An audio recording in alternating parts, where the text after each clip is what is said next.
a crowd started to gather. The men were chanting in Arabic, "Allahu Akbar, Allahu Akbar." And my father and I, as I was holding his hand, were pushed to the front of this crowd. In the center of this crowd was an Arabic woman dressed just like this, and she was tied up and she was sitting on a box. Next to her was an Arabic man, and he did a traditional Islamic prayer on the floor. And he got up from the floor, and from his side he pulled out this very long golden sword, and he beheaded the woman. My legs are shaking and my heart is going fast. And my father said, "If you don't listen to the teachings we're instilling in your life, this will happen to you one day."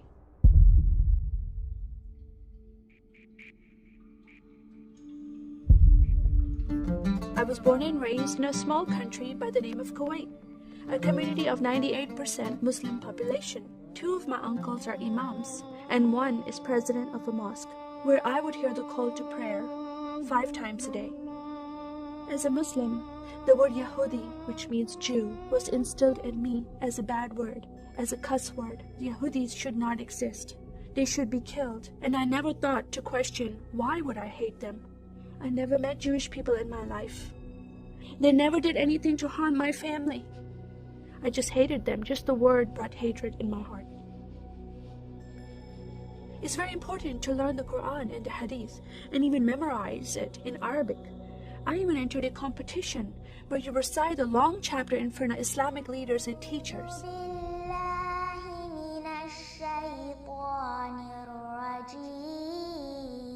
And I came 2nd place. I thought I did a good job. But my father said, "No, that's not good enough." Most of my life for me, it was alone, by myself, broken person, in need of love from my family, but I never received it from them. I tried to experience this love from Creator God, from Allah. In my prayer times, I lifted up my hands and I cried out to Allah for help. Please have my father stop beating my mother. Please have my father stop beating me. But no help came. God is not a personable God to Muslims. God doesn't say, "I love you." Saddam Hussein forces came in the middle of the night and invaded the small country of Kuwait. And then they came to my city and they destroyed property and they looted people's home and they stole possessions and they killed the men and they raped the women. Then we were granted asylum status to stay in the US. My grandmother suddenly got very sick. She had a heart attack and she went to the hospital. And 2 days later, she passed away. I was devastated because I lost my best friend. And this lady approached me and asked me if I was okay. And I said, "No, Paula, my grandmother died." And I just started to cry again. At that moment, I was hurting so much, only crying helped. And Paula came to me and put her arms around me and she gave me a hug. And then she asked me a question, "Would you like to go to church with me?" When I walked into this church, I experienced love from these people and acceptance from these people like I've never before. Fellowshipping together. They were men and women together. They didn't have to be separate. No one was judging each other. And they knew I was Muslim. They were so friendly to me themselves, accepting of me and loving of me. And that was really surprising to me. And for the first time in my life, I heard a message from the Bible. I started reading the message about Yeshua. When he walked into the synagogue, he was given a scroll from Prophet Isaiah, and he opened the scroll and he started reading that scripture. That the Spirit of the Sovereign Lord is upon me, because he has anointed me to preach the gospel to the poor. He has sent me to heal the broken heart and to proclaim liberty to the captive and freedom of sight to those who are bound, to proclaim the year of the Lord's favor. First time I heard these words of freedom and healing and liberty. I'm desperate to be freed from bondage. I was held captive in Islam and I wanted to be freed from that. I was blinded with so much hatred in my heart.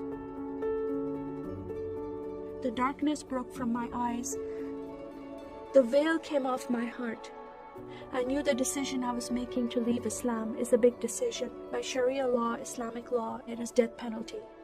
But I'm desperate to know a living God. In that day, I gave my life to becoming a follower of Jesus. This is the God of Israel, God of Abraham, Isaac, and Jacob. And the nation of Israel is God's heartbeat. And I said, God, forgive me. I did not know I hated your people. I love the Jewish people because it's their God, their Messiah that I'm following. And He told me to love them. I never knew what happened to the 6 million Jews that died. I never heard that in Kuwait in history. Now that I met Holocaust survivors, I know their story, and I shared my story with them. Your God, your Messiah, changed my heart, giving His life for me, so I can have life everlasting. He rescued me. He saved me. He came and brought joy in my life again. And I'm a blessed woman. And I start crying, and they start crying, and we are able to relate to each other, and they embrace me, and they love me, and they experience some healing, I believe, when they hear my story. That is a privilege to have that in my life. I am one for Israel.